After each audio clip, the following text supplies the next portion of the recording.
ਦੇਸ਼ ਵਿਦੇਸ਼ ਵਿੱਚ ਬੈਠੇ ਸਾਡੇ ਟੀਵੀ 84 ਦੇ ਦਰਸ਼ਕਾਂ ਨੂੰ ਪਿਆਰ ਭਰੀ ਸਤਿ ਸ੍ਰੀ ਅਕਾਲ। ਮੈਂ ਹਾਂ ਤੁਹਾਡੀ ਹੋਸਟ ਗੁਰਮੀਤ ਸੋਢੀ ਔਰ ਅੱਜ ਤੁਹਾਨੂੰ ਇੱਕ ਇਸ ਤਰ੍ਹਾਂ ਦੀ ਹਸਤੀ ਨਾਲ ਮਿਲਾਵਾਂਗੇ ਜਿਨ੍ਹਾਂ ਨੇ ਇੱਕ ਬਹੁਤ ਹੀ ਕਮ ਉਮਰ ਵਿੱਚ ਆਪਣਾ ਨਾਂ ਸਿਰਫ ਇੰਡੀਆ ਹੀ ਨਹੀਂ ਬਲਕਿ ਪੂਰੀ ਦੁਨੀਆ ਵਿੱਚ he has earned name and respect for the work that he's done through his beautiful voice which serenades around the world।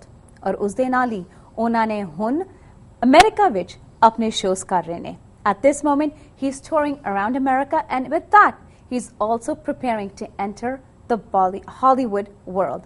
With that, मैं ਤੁਹਾਨੂੰ introduce ਕਰਦੀ ਹਾਂ ਸਾਡੇ ਅੱਜ ਦੇ guest, Mr. Satinder Sartaaj ਨੂੰ। ਸਤਿ ਸ਼੍ਰੀ ਅਕਾਲ, how are you? ਸਤਿ ਸ਼੍ਰੀ ਅਕਾਲ ਜੀ, ਬਹੁਤ ਵਧੀਆ, ਤੁਸੀਂ ਸੁਣਾਓ? ਬਿਲਕੁਲ ਠੀਕ। It's a real pleasure to have you here with us today. Thank you ਜੀ, thank you। ਸਤਿ ਸ਼੍ਰੀ ਅਕਾਲ ਸਾਰਿਆਂ ਨੂੰ। ਤੇ ਸਭ ਤੋਂ ਪਹਿਲਾਂ ਤਾਂ ਮੈਂ ਸ਼ੁਰੂ ਕਰਾਂਗੀ ਕਿ ਤੁਸੀਂ ਅਮਰੀਕਾ ਵਿੱਚ ਹੁਣੇ ਆਪਣੇ ਮਿਊਜ਼ੀਕਲ ਟੂਰ ਤੇ ਹੋ। You are touring all around the country with different concerts from California to New York. ਹਾਂਜੀ, ਤਾਂ tell me a little bit about that. ਹਾਂਜੀ, ਟੂਰ ਸਾਡਾ ਕਾਫੀ ਹੱਦ ਤੱਕ ਮੁਕੰਮਲ ਹੋ ਚੁੱਕਾ। ਤਕਰੀਬਨ ਜੁਲਾਈ 24 ਤੋਂ ਅਸੀਂ ਇੱਥੇ ਹਾਂ ਕਿਉਂਕਿ ਅਮਰੀਕਾ ਬਹੁਤ ਹਿਊਜ ਆ ਔਰ ਬਹੁਤ ਸਪਲਿਟ ਹੈਗੀ ਆ ਸਾਡੀ ਜਿਹੜੀ ਪੰਜਾਬੀ ਕਮਿਊਨਿਟੀ ਆ। ਸੋ ਜਗ੍ਹਾ ਜਗ੍ਹਾ ਤੇ ਅਸੀਂ ਕਾਫੀ ਸ਼ੋਅ ਕਰ ਚੁੱਕੇ ਹਾਂ। ਹੁਣ ਸਿਰਫ 4 ਸ਼ੋਜ਼ ਬਾਕੀ ਨੇ ਜਿਹੜੇ ਕਿ ਇੱਧਰ ਇਸ ਪਾਸੇ ਨਿਊਯਾਰਕ ਵਾਲੇ ਪਾਸੇ, ਹਾਂਜੀ, ਈਸਟ ਕੋਸਟ ਦੇ ਉੱਤੇ ਨਿਊ ਜਰਸੀ ਹੈਗਾ 13th ਨੂੰ। ਹਾਂਜੀ, ਨਿਊਯਾਰਕ ਸਿੰਫਨੀ ਹਾਲ ਬਹੁਤ ਮੈਂ ਸੁਣਿਆ ਬਹੁਤ ਸੋਹਣਾ ਆਡੀਟੋਰੀਅਮ ਹੈ ਤੇ ਮੇਰੇ ਖਿਆਲ ਪਹਿਲਾ ਕੋਈ ਪੰਜਾਬੀ ਕਨਸਰਟ ਹੋਣ ਜਾ ਰਿਹਾ ਉੱਥੇ। ਔਰ ਉਸ ਤੋਂ ਪਹਿਲਾਂ ਇੱਕ ਜਾਣੀ ਕਿ ਕੱਲ ਸਾਡਾ ਵਾਸ਼ਿੰਗਟਨ DC ਹੈ ਔਰ ਉੱਥੇ ਹਰ ਸਾਲ ਦੀ ਤਰ੍ਹਾਂ ਕਾਫੀ ਕਹਿੰਦੇ ਕਾਫੀ ਲੋਕ ਉਤਸ਼ਾਹਿਤ ਨੇ ਤੇ ਕਾਫੀ ਲੋਕ ਮੇਰੇ ਖਿਆਲ ਸੋਲਡ ਆਊਟ ਹੋ ਚੁੱਕਾ। ਪ੍ਰੋਵਾ ਸਾਹਿਬ ਉਹਨਾਂ ਦੀ ਮਿਹਰਬਾਨੀ ਦੇ ਸਦਕਾ ਤੋਂ ਉਮੀਦ ਹੈ ਕਿ ਇਹ ਚੰਗੇ ਹੋਣਗੇ। ਇਸ ਤੋਂ ਬਾਅਦ ਅਸੀਂ ਦੁਬਾਰਾ ਫਿਰ ਕੈਲੀਫੋਰਨੀਆ ਜਾਣਾ ਕਿਉਂਕਿ 19th ਨੂੰ ਸੈਕਰਾਮੈਂਟੋ ਔਰ 20th ਨੂੰ ਬੇਕਰਸਫੀਲਡ ਲਾਸਟ ਕਨਸਰਟ ਆ ਤੇ ਉਸ ਤੋਂ ਬਾਅਦ ਡਾਇਰੈਕਟਲੀ ਅਸੀਂ 21st ਨੂੰ ਫਲਾਈਟ ਲਵਾਂਗੇ ਇੰਡੀਆ ਦੀ ਕਿਉਂਕਿ 23rd ਸਤੰਬਰ ਨੂੰ ਸਾਡਾ ਫਰੀਦਕੋਟ ਸ਼ਹਿਰ ਦੇ ਵਿੱਚ ਬਾਬਾ ਫਰੀਦ ਦਾ ਜਿਹੜਾ ਬਹੁਤ ਸਾਲਾਨਾ ਉਰਸ ਹੁੰਦਾ ਉੱਥੇ ਬਹੁਤ ਵੱਡੇ ਪੱਧਰ ਤੇ ਮਹਿਫਿਲ ਹੈ। Wow, so you know what this really I mean July 24th ਤੋਂ ਤੁਸੀਂ ਇੱਥੇ US ਅੰਦਰ ਟੂਰ ਕਰ ਰਹੇ ਹੋ। So we can just imagine ਕਿ ਤੁਹਾਡਾ ਸਕੇਡਿਊਲ ਕਿੰਨਾ ਹੈਕਟਿਕ ਹੋਏਗਾ because with TV interviews with special appearances and all of this I know it's really kept you busy but at the same time you've also been attending programs ਜਿਸ ਤਰ੍ਹਾਂ ਕੱਲ ਤੁਸੀਂ Sikh Chamber of Commerce ਦੇ Youth Leadership Summit ਤੇ ਵੀ ਸੀਗੇ। You know, people like seeing you there ਕਿਉਂਕਿ ਉਸ ਦੇ ਨਾਲ there are a lot of young people that follow your music.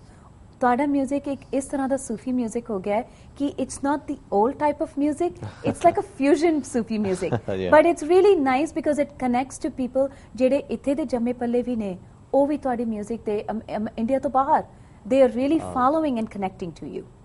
ਹਾਂਜੀ, ਕਾਫੀ ਜਿਵੇਂ ਸਾਨੂੰ ਮੈਸੇजेस ਜਾਂ ਕਾਲਸ ਵੀ ਆਉਂਦੀਆਂ ਕਈ ਵਾਰੀ ਜਾਂ ਤੁਹਾਡੇ ਫੈਨ ਪੇਜ ਤੇ ਕਿਸੇ ਵੀ ਤਰੀਕੇ ਈਮੇਲਸ ਤੋਂ ਥਰੂ ਆਊਟ ਨਾਰਥ ਅਮਰੀਕਾ ਤੇ ਜਿਵੇਂ ਯੰਗਸਟਰਸ ਵੀ। ਮੈਂ ਤਾਂ ਬੜਾ ਹੈਰਾਨ ਹੁੰਦਾ ਕਿਉਂਕਿ ਜਿਹੜੀ ਮੇਰੀ ਪੋਇਟਰੀ ਆ ਥੋੜੀ ਜਿਹੀ ਮੈਨੂੰ ਲੱਗਦਾ ਕਿ ਆਫਟਰ 30s ਲੋਕ ਸੁਣਨਾ ਸ਼ੁਰੂ ਕਰਦੇ ਆ ਬਟ ਮੈਨੂੰ ਬੜੀ ਹੈਰਾਨੀ ਹੁੰਦੀ ਆ ਜਦੋਂ ਮਤਲਬ ਕਿ ਆਪਣੀ ਟੀਨ ਏਜ 'ਚ ਜਾਂ ਆਪਣੇ ਅਰਲੀ 20s ਦੇ ਵਿੱਚ ਸਟੂਡੈਂਟਸ ਦੇ ਕਾਫੀ ਤੁਹਾਨੂੰ ਫੋਲੋ ਕਰਦੇ ਆ, ਤੁਹਾਨੂੰ ਦਾਦ ਵੀ ਦਿੰਦੇ ਆ ਔਰ ਬੜਾ ਚੰਗਾ ਲੱਗਦਾ ਕਿਉਂਕਿ ਮੈਨੂੰ ਲੱਗਦਾ ਕਿ ਯੰਗਸਟਰਸ ਨੂੰ ਨਾਲ ਜੋੜਨਾ ਬਹੁਤ ਲਾਜ਼ਮੀ ਹੈ ਚਾਹੇ ਕਿਸੇ ਵੀ ਤਰੀਕੇ। ਜਿਵੇਂ ਤੁਸੀਂ ਕਿਹਾ ਕਿ ਫਿਊਜ਼ਨ ਟਾਈਪ, ਜਿਵੇਂ ਸਾਡਾ ਇੱਕ ਸੌਂਗ ਆਇਆ ਸੀ ਜਲਸਾ, ਉਹਦੀ ਹਿਊਜ ਅਪਲੋਜ਼ ਆਇਆ ਸੀਗਾ ਥਰੂ ਆਊਟ ਵਰਲਡ ਤੇ BBC ਦਾ ਬਹੁਤ ਦੇਰ ਤੱਕ ਮੇਰੇ ਖਿਆਲ ਹੁਣ ਵੀ ਉਹ ਬਹੁਤ ਪਲੇ ਕਰਦੇ ਆ ਉਹਨੂੰ ਉੱਥੇ ਲੰਡਨ ਦੇ ਵਿੱਚ।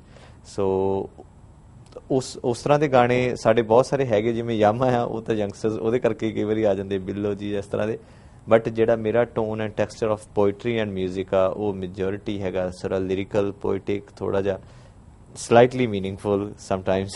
Very meaningful because I've heard your music too. Yeah. And to understand it I think it's another thing but ਤੁਹਾਡੀ music is very meaningful. ਹਾਂ, ਮੈਨੂੰ ਇਹ ਲੱਗਦਾ ਕਿ ਅਫਸਾਨਾ ਜਾਂ ਨਜ਼ਰਾਨਾ ਜਾਂ ਤਰਾਨਾ ਉਹੀ ਹੋਣਾ ਚਾਹੀਦਾ ਜਿਹੜਾ ਜਿਹਦੀ ਉਮਰ ਜ਼ਿਆਦਾ ਹੋਵੇ, ਜਿਹੜਾ ਜਦੋਂ ਤੁਸੀਂ ਜੇਕਰ ਅੱਜ ਤੋਂ 10 ਵਰੇ ਬਾਅਦ ਵੀ ਸੁਣੋ ਤੇ ਤੁਹਾਨੂੰ ਲੱਗੇ ਕਿ ਅੱਛਾ ਫਰੈਸ਼ ਆ, ਕੁਛ ਨਾ ਕੁਛ ਚੰਗਾ ਲੱਗ ਰਿਹਾ। ਜਿਵੇਂ ਵਾਰਿਸ ਦੀ ਹੀਰ ਤੁਸੀਂ ਅੱਜ ਵੀ ਪੜ੍ਹੋ, ਜਿੰਨੀ ਵਾਰੀ ਮਰਜ਼ੀ ਪੜ੍ਹੀ ਜਾਓ ਤੁਹਾਨੂੰ ਲੱਗਦਾ ਕਿ ਅੱਛਾ ਆਵੇ ਮਹਿਕ ਉਹਨਾਂ ਦੇ ਲੀੜਿਆਂ ਚੋਂ ਜਿਹੜੇ ਮਜਲਿਸੀ ਹੋਣ ਤਾਰ ਦੇ ਜੀ, ਸੋਬਤ ਨੇਕ ਦੀ ਨੇਕ ਬਣਾ ਦਿੰਦੀ, ਔਗਣਹਾਰ ਵੇਲੀ ਔਗਣਹਾਰ ਦੀ, ਜਿੰਨੀ ਵਾਰੀ ਪੜ੍ਹੀ ਜਾਓ ਤੁਹਾਨੂੰ ਲੱਗਦਾ ਕਿ ਨਵਾਂ ਹੈ। ਸੋ ਮੇਰੇ ਖਿਆਲ ਗਾਣੇ ਵੀ ਇੱਦਾਂ ਹੀ ਹੋਣੇ ਚਾਹੀਦੇ ਆ। ਅਦਰਵਾਈਜ਼ ਜੇ ਤੁਸੀਂ ਜਿਹੜੀਆਂ ਕੰਟੈਂਪਰੇਰੀ ਚੀਜ਼ਾਂ ਨੂੰ ਵਿੱਚ ਸ਼ਾਮਿਲ ਕਰਕੇ ਫਰਜ਼ ਕਰੋ ਜੇ ਮੈਂ ਹੁਣ ਕਹਾਂ ਕਿ ਅੱਛਾ ਮੈਂ ਆਈਫੋਨ ਤੇ ਗਾਣਾ ਲਿਖ ਦਿੰਦਾ, ਹੁਣ ਮੈਂ ਇਹਦੇ ਤੇ ਲਿਖ ਦਿੰਦਾ, ਸੋ ਉਹ ਜਦੋਂ ਉਹ ਚੀਜ਼ ਮਨਫੀ ਹੋ ਜਾਏਗੀ ਤੁਹਾਡੀ ਸੁਸਾਇਟੀ 'ਚੋਂ, ਉਹ ਤੁਹਾਡਾ ਗਾਣਾ ਮਨਫੀ ਹੋ ਜਾਏਗਾ। ਸੋ ਇਸ ਕਰਕੇ ਜਿਹੜੀਆਂ ਚਿਰਸਥਾਈ ਕੁਦਰਤੀ ਚੀਜ਼ਾਂ ਨੇ, ਜੇਕਰ ਉਹਨਾਂ ਦੀ ਬਿਆਨਦਾਰੀ ਕਰੋਗੇ, ਕਿਉਂਕਿ ਉਹ ਅੱਜ ਤੋਂ 100 ਵਰੇ, 1000 ਵਰੇ, ਲੱਖਾਂ ਵਰੇ ਪਹਿਲਾਂ ਵੀ ਸੀ, ਤੁਹਾਡੇ ਤੋਂ ਬਾਅਦ 'ਚ ਵੀ ਰਹਿਣੀ ਹੈ। ਇਸੇ ਕਰਕੇ ਗੁਰਬਾਣੀ ਕਦੀ ਵੀ ਪੁਰਾਣੀ ਨਹੀਂ ਹੁੰਦੀ। ਐਬਸੋਲੂਟਲੀ। ਪਰ ਤੁਸੀਂ ਸੂਫੀ ਮਿਊਜ਼ਿਕ ਹੀ ਕਿਉਂ ਚੁਣਿਆ? ਜਿਸ ਤਰ੍ਹਾਂ ਤੁਸੀਂ ਆਪ ਹੁਣੇ ਕਹੇਗਾ ਕਿ ਜਿਹੜੀ ਤੁਹਾਡੀ ਪੋਇਟਰੀ ਹੈ, ਜਿਸ ਤਰ੍ਹਾਂ ਤੁਸੀਂ ਲਿਖਦੇ ਵੀ ਹੋ, it's targeting age 30 and up, right? ਤੇ ਜਿਹੜੇ ਅੱਜਕੱਲ ਦੇ ਜਿਹੜੇ ਸਿੰਗਰਸ ਨੇ, ਜਦੋਂ ਤੁਸੀਂ ਉਹਨਾਂ ਨੂੰ ਦੇਖੋ, ਉਹਨਾਂ ਦੀ ਮਿਊਜ਼ਿਕ ਦੇਖੋ, they are trying to connect with the younger generation, ਕਿਉਂਕਿ ਉਹਨਾਂ ਨੂੰ ਪਤਾ ਹੈ ਕਿ this is the generation that will sell their music more, right? Definitely, yes. So as an artist, ਤੁਸੀਂ ਫਿਰ why did you choose certain I never audience? target anything. I never, ਮਤਲਬ ਕਿ ਮੈਂ knowingly, consciously ਕੁਝ ਨਹੀਂ ਕਰਦਾ, unconsciously ਜਿਹੜਾ ਵੀ ਜੋ ਵੀ ਕੁਝ ਹੁੰਦਾ, ਮੈਨੂੰ ਲੱਗਦਾ ਕਿ ਉਹੀ ਕੁਦਰਤੀ ਹੈ ਤੇ ਉਹੀ ਸੋਹਣਾ ਹੈ ਤੇ ਉਹੀ ਸਥਾਈ ਹੈ। ਸੇ ਇਸ ਕਰਕੇ ਜਿਵੇਂ ਹੁਣ ਸਾਡੀ ਲੇਟੈਸਟ ਐਲਬਮ ਸੀ ਹਮਜ਼ਾ, ਅਸੀਂ ਉਹਦੀ ਪ੍ਰੈਸ ਕਾਨਫਰੰਸ ਕੀਤੀ ਚੰਡੀਗੜ੍ਹ, ਜਿਵੇਂ US ਟੂਰ ਤੋਂ 15 ਦਿਨ ਪਹਿਲਾਂ ਦੀ ਗੱਲ ਹੈ। ਸੋ ਉੱਥੇ ਸਾਰਾ ਮੀਡੀਆ ਹੁੰਦਾ, ਕਿਉਂਕਿ ਤੁਹਾਡੇ ਸਾਰੇ ਰਾਬਤਾ 'ਚ ਸਾਰੇ ਵਾਕਿਫ ਆ, ਮੈਂ ਵੀ ਉੱਥੇ ਰਹਿਣਾ। ਤੇ ਉਹ ਮੈਨੂੰ ਕਹਿੰਦੇ, ਕੁਝ ਕੁ ਜਰਨਲਿਸਟ ਦਾ ਡਾਇਰੈਕਟ ਕੁਐਸਚਨ ਸੀਗਾ, why you did your commercial suicide? ਮੈਂ ਕਿਹਾ ਆਈ ਡੋਂਟ ਨੋ, ਬਟ ਜੋ ਵੀ ਮੇਰਾ ਦਿਲ ਕੀਤਾ, ਮਤਲਬ ਇਹ ਮੈਂ CD, ਇਹ ਤਾਂ ਮੈਂ ਐਲਬਮ ਸੋਚੀ ਨਹੀਂ ਸੀ ਕਿ ਅਸੀਂ ਰਿਲੀਜ਼ ਕਰਨੀ ਹੈ, ਸਿਰਫ ਸਿੰਗਲ ਟਰੈਕ ਸੀਗਾ, ਛੱਡ ਮਾਲਕ ਤੇ ਡੋਰਾ, ਬਹੁਤ ਤਾਂ ਸੋਚੀ ਨਾ, ਲੋੜ ਜਿੰਨਾ ਹੀ ਮੰਗ ਲਈ ਵਾਧੂ ਰੋਚੀ ਨਾ, ਤਾਂ ਵੀਡੀਓ ਸ਼ੂਟ ਹੋ ਗਿਆ ਸੀ, ਰਿਲੀਜ਼ ਕਰਤਾ। ਬਟ ਮੈਨੂੰ ਲੱਗਿਆ ਕਿ ਮੇਰੇ ਕੋਲ 10 ਦਿਨ ਹੈਗੇ ਆ, ਇਹ ਸੌਂਗਸ ਪਏ ਆ, ਮੈਂ ਡਬਿੰਗ ਕਰ ਦੇਣਾ, ਕਿਸੇ ਮਿਊਜ਼ਿਕ ਡਾਇਰੈਕਟਰ ਨੂੰ ਕਹਿੰਦਾ ਕਿ ਜੇਕਰ ਇੰਨੀ ਅਰਲੀ ਦੇ ਸਕੇ, ਕਿਉਂਕਿ ਉਹ ਜਿਹੜੀ ਐਲਬਮ ਆ ਹਮਜ਼ਾ, ਜਿਹੜੀ ਲੇਟੈਸਟ ਆ, ਉਹ ਸਾਡੇ ਜਿਹੜੇ ਕੋਰ ਤੁਹਾਡੇ ਫੈਨਸ ਨੇ, ਜਿਹੜੇ ਤੁਹਾਡੀ ਪੋਇਟਰੀ ਨੂੰ ਬਹੁਤ ਹੀ ਇਤਮੀਨਾਨ ਨਾਲ, ਚਾਹੇ ਕਾਰ 'ਚ ਕੰਮ ਤੇ ਜਾਂਦੇ ਸੁਣਨ ਜਾਂ ਆਉਂਦੇ ਸੁਣਨ ਜਾਂ ਘਰ ਬੈਠ ਕੇ, ਉਹਨਾਂ ਲਈ ਆ। ਮੈਂ ਸੋਚਿਆ ਨਹੀਂ ਸੀ ਕਿ ਉਹ ਕਮਰਸ਼ੀਅਲੀ ਉਹਨੂੰ ਤੁਸੀਂ ਹਿੱਟ ਮੰਨੋਗੇ ਜਾਂ ਉਹਨੂੰ ਕੋਈ ਖਰੀਦੇਗਾ ਜਾਂ ਕੁਛ, ਉਹ ਤਾਂ ਮੈਂ ਇੱਕ ਆਪਣੇ ਵੱਲੋਂ ਤੋਹਫਾ ਦਿੱਤਾ ਆਪਣੇ ਮੁਹੱਬਤ ਕਰਨ ਵਾਲਿਆਂ ਦੇ ਲਈ। ਪਰ ਓਨੈਸਟਲੀ ਜੇ ਦੱਸਾਂ ਤੁਹਾਨੂੰ, ਤੁਸੀਂ ਜੇ ਸਾਡੇ ਈਮੇਲ ਜਿਹੜਾ ਸਾਨੂੰ ਆਫੀਸ਼ੀਅਲ ਆਉਂਦਾ, ਉਹਦੇ ਤੇ ਦੇਖੋ, ਅੱਜ ਤੱਕ ਦੀਆਂ ਸਭ ਤੋਂ ਬੈਸਟ ਜਿਹੜੀਆਂ ਗ੍ਰੀਟਿੰਗਸ ਕਹਿ ਲਓ ਜਾਂ ਕੰਪਲੀਮੈਂਟਸ ਕਹਿ ਲਓ ਕਿ ਤੁਸੀਂ ਸਭ ਤੋਂ ਬੈਸਟ ਕੰਮ ਇਸ ਵਾਰੀ ਕੀਤਾ। ਅਦਰਵਾਈਜ਼ ਸਮਟਾਈਮਸ ਤੁਸੀਂ ਸੋਚਦੇ ਆ ਕਿ ਅੱਛਾ ਤੁਸੀਂ ਵੀ ਜੀ ਸਾਰੀ ਐਲਬਮ ਸੋਹਣੀ ਸੀ, ਵਿੱਚ ਬਿੱਲੋ ਜੀ ਕਿਉਂ ਪਾਤਾ, ਕਦੀ ਕਹਿੰਦੇ ਕਿ ਅੱਛਾ ਸਾਰੀ ਐਲਬਮ ਵਧੀਆ ਸੀ, ਵਿੱਚ ਯਾਮਾ ਕਿਉਂ ਪਾਤਾ, ਕਿਉਂਕਿ ਹਰ ਤਰ੍ਹਾਂ ਦੀ ਆਡੀਅנס ਹੈ, ਤੁਸੀਂ ਸਾਰਿਆਂ ਨੂੰ ਖੁਸ਼ ਨਹੀਂ ਕਰ ਸਕਦੇ, ਪਰ ਕੋਸ਼ਿਸ਼ ਜ਼ਰੂਰ ਕਰਨੀ ਚਾਹੀਦੀ ਹੈ। ਸਾਡਾ ਜੇਕਰ ਤੁਸੀਂ ਕਨਸਰਟ ਵੀ ਦੇਖੋ, ਉੱਥੇ 8 ਸਾਲ ਤੋਂ ਲੈ ਕੇ 80 ਸਾਲ ਤੱਕ ਦੀ ਉਮਰ ਦੀ ਸਾਰੀ ਮਤਲਬ ਕਿ ਜਨਰੇਸ਼ਨ ਹੁੰਦੀ ਹੈ। It's family oriented. ਹਾਂਜੀ ਹਾਂਜੀ, ਹੁਣੇ ਅਸੀਂ ਮੋਡੈਸਟੋ ਲੇਟੈਸਟ ਸ਼ੋਅ ਕਰਕੇ ਆਏ ਹਾਂ, ਉੱਥੇ ਆਲਮੋਸਟ ਮੇਰੇ ਖਿਆਲ 2000 ਸੀਗੇ ਆਡੀਅנס, ਤੇ ਸੋਲਡ ਆਊਟ ਸ਼ੋਅ ਸੀਗਾ। ਸਾਰੇ ਜਿਨ੍ਹਾਂ ਨੇ ਕਰਾਇਆ, ਜਸ ਸੁਣੀ, ਉਹਨਾਂ ਦੇ ਦੋਸਤ ਮਿੱਤਰ, ਉਹਨਾਂ ਨੂੰ ਵੀ ਸਾਰਿਆਂ ਨੂੰ ਸ਼ੁਕਰਾਨਾ। ਪਰ ਮੈਂ ਹੈਰਾਨ ਸੀਗਾ ਕਿ ਕਿੰਨੀ ਸ਼ਿੱਦਤ ਦੇ ਨਾਲ, ਹਾਲਾਂਕਿ ਸੰਡੇ ਸੀ ਸ਼ਾਇਦ, ਤੇ ਮੰਡੇ ਤੁਸੀਂ ਪਤਾ ਕੰਮ ਤੇ ਵੀ ਜਾਣਾ ਹੁੰਦਾ, ਮੈਂ ਕਹੀ ਵੀ ਜਾਵਾ, ਮੈਂ ਕਿਹਾ ਇਹਨਾਂ ਨੇ ਜਾਣਾ ਹੋਣਾ, ਬੱਤੀਆਂ ਨਾ ਬੰਦ ਹੋ ਜਾਣ, ਆਪਾਂ ਖਤਮ ਕਰ ਦਈਏ, ਬਟ ਕੋਈ ਉੱਤੇ ਜਾਣ ਲਈ ਤਿਆਰ ਨਹੀਂ ਸੀ। ਸੋ ਮਹਿਫਿਲ ਹੋਵੇ ਤਾਂ ਉਸ ਤਰ੍ਹਾਂ ਦੀ ਹੋਵੇ, ਮੇਰਾ ਵੀ ਇਹੀ ਕਰਦਾ, ਕਿਉਂਕਿ ਜਿਹੜੇ ਤੁਸੀਂ ਰਿਕਾਰਡਡ ਸੌਂਗ ਆ, ਉਹ ਤਾਂ ਜਿਵੇਂ ਲਾਈਵ ਤੋਂ ਬੈਟਰ ਤਾਂ ਉੱਥੇ ਸਟੂਡੀਓ 'ਚ ਹੀ ਗਾਏ ਹੋਣੇ ਆ, ਹਨਾ, ਦੁਬਾਰਾ ਟੇਕ ਲਿਆ ਹੋਣਾ, ਉਹਨਾਂ ਨੇ ਟਿਊਨ ਵੀ ਕੀਤਾ ਹੋਣਾ, ਉਹਦੇ 'ਚ ਮਿਊਜ਼ਿਕ ਵੀ ਬੈਟਰ ਹੋਣਾ, ਬਟ ਲਾਈਵ ਪਰਫਾਰਮੈਂਸ ਦੀ ਆਪਣੀ ਰੰਗਤ ਆ, ਆਪਣੀ ਪਾਵਰ ਆ, ਆਪਣੀ ਐਨਰਜੀ ਆ, ਔਰ ਉਹਦੇ ਵਿੱਚ ਤੁਸੀਂ ਉਹ ਚੀਜ਼ਾਂ ਗਾ ਸਕਦੇ ਹੋ ਜਿਹੜੀਆਂ ਤੁਸੀਂ ਹਾਲੇ ਰਿਕਾਰਡ ਨਹੀਂ ਕੀਤੀਆਂ, ਤੇ ਹੋ ਸਕਦਾ ਕਦੀ ਰਿਕਾਰਡ ਕਰੋ ਵੀ ਨਾ, ਕਿਉਂਕਿ 600-700 ਗਾਣਾ ਮੇਰੀਆਂ ਡਾਇਰੀਆਂ 'ਚ, ਉਹ ਪਤਾ ਨਹੀਂ ਕਦੋਂ ਤੱਕ ਰਿਲੀਜ਼ ਹੋਣਾ ਜਾਂ ਕਦੋਂ ਨਹੀਂ ਹੋਣਾ। ਬਟ ਮੈਂ ਤੁਹਾਨੂੰ ਸਾਰਿਆਂ ਨੂੰ ਤਾਂ ਹੀ ਤਕੀਦ ਕਰਦਾ ਕਿ ਅਸੀਂ ਮਜਲਿਸ ਦੇ ਮਹਿਫਿਲ ਦੇ ਲਾਈਵ ਆਰਟਿਸਟ ਹਾਂ ਬੇਸਿਕਲੀ, ਸੋ ਤੁਸੀਂ ਸਾਰੇ ਜ਼ਰੂਰ ਆਓ। ਵੈਲ ਡੈਫੀਨਿਟਲੀ, ਯੂ ਨੋ ਵਾਟ, ਤੁਹਾਡੀ ਤੇ ਮਿਊਜ਼ਿਕ ਮੈਂ ਵੀ ਕਾਫੀ ਵਾਰੀ ਸੁਣੀ ਹੋਈ ਹੈ, ਐਂਡ ਜਦੋਂ ਮੈਂ ਪਹਿਲੀ ਵਾਰੀ ਸੁਣੀ ਸੀ, I had heard your name many times, ਤੁਸੀਂ ਇੱਥੇ ਕਨਸਰਟਸ ਤੇ ਵੀ ਆਏ ਹੋਏ ਹੋ, and you know you always think ਕਿ okay, there's something about it you might not understand, so you're like, okay, I don't know it, so I don't want to hear it. But then I came upon your music, kisi ne mainu link bheja, so I heard it and it was so beautiful, and I actually understood it too. And that's what connected me, and from there I kept researching more and more, and the more I listened, the more I loved. So it was really a pleasure.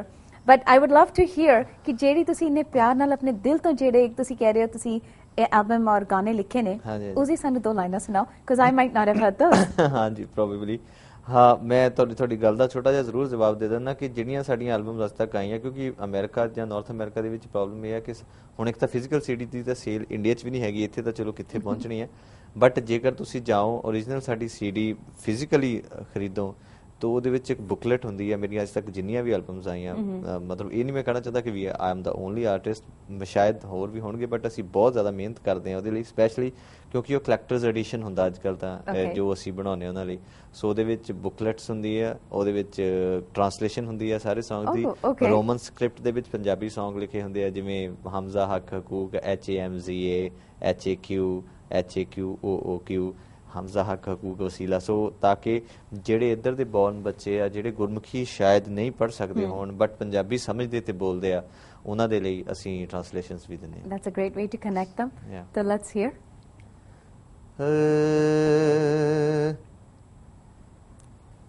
ओ हमजा हक हकूक वसीला हस्ती हल्की जिकण तीला तक उपर नू अंबर नीला की कुछ बोलदा मित्रा कर उस ते तबार होवे खिच तायों दा यार वे तू इस फानी संसार दे विच की टोलदा हमजा हक हकूक वसीला आ सांभी सदरां वाली बगीची जोबन छोटा जिकण चीची तेरा मन ऊंचा मत नीची रब तो डर के जी लगदी बोड़ नहीं विच गमले ताइयों रूह ते हुंदे हमले आशिक हो जांदे ने कमले ऐसे करके जी हमजा हक हकूक वसीला।